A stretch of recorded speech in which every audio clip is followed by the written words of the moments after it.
মোহাম্মদ ইশারত হোসেন নাহার পরিষদের ফোরম্যান। আমরা বিগত 4-5 দিন হলো খুব সমস্যার সম্মুখীন হয়েছিলাম।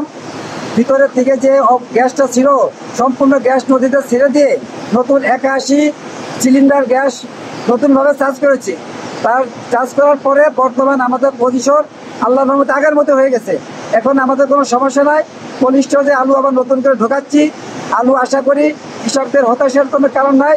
সুস্থ মতো যাতে বের করে দিতে পারি আমরা যথাসাধ্য চেষ্টা করতেছি। ইনশাল্লাহ সমস্যা হবে না। এখন আমরা 4টা রুমে আলু চেম্বার করতেছি। আশা করি আরও 3টা রুম বাকি আছে। বাকি 3টা রুমে 2-1 দিনের ভিতরে পর্যাপ্ত রুমে চালু করে দেবো। ইনশাল্লাহ চালু করলে সমস্ত রুমের আলুই ভালো রাখার জন্য আমরা আপ্রাণ চেষ্টা করব। কৃষক ভাইদেরকে বলছি, আপনারা এখন আমাদের পরিষদে নির্ভয়ে আলু রাখুন, কারণ আমাদের যে সমস্যাটা ছিল সেটা সমাধান হয়ে গেছে।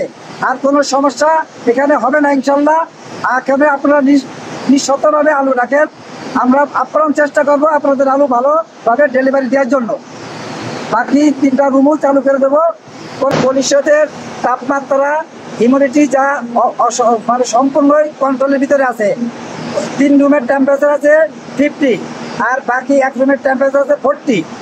মোটামুটি আমাদের সীমানার ভিতরে টেম্পারেচার আছে। এইভাবে লোডিং করে সমস্ত পরিষদ আমরা সেভাবে করতেছি। আশাবাদী আপনারা কোনো চিন্তিত হবেন না। আলু অবশ্যই ভালো রাখার জন্য যা যা করে নিও আমরা করব। শুনলেন এখানকার ফোরম্যান এবং ম্যানেজারের দায়িত্ব পালন করতেছে। এখন আমরা যে নাহার কোল্ড স্টোরেজের উপরে দোতলায় আছি একটা রুমে। এই চেম্বারটার মধ্যে কিন্তু আলু দেখেন এই যে স্টোর করে রেখেছে। চারপাশে কিন্তু আলু তারা কিন্তু রেখেছে এবং আস্তে আস্তে এগুলো কিন্তু পুরোটাই ভরে যাবে।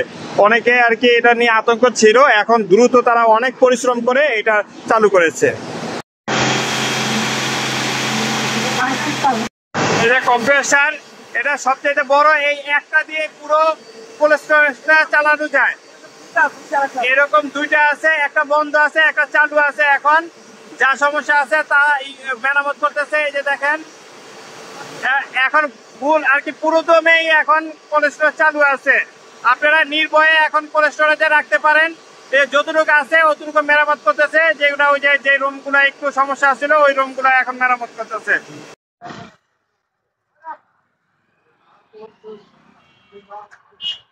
এখন আলু নিয়ে আসছে, এখন এই নাহার কোল্ড স্টোরেজে রাখবে। যেহেতু সবকিছু ঠিকঠাক হয়ে গেছে এখন রাখবে।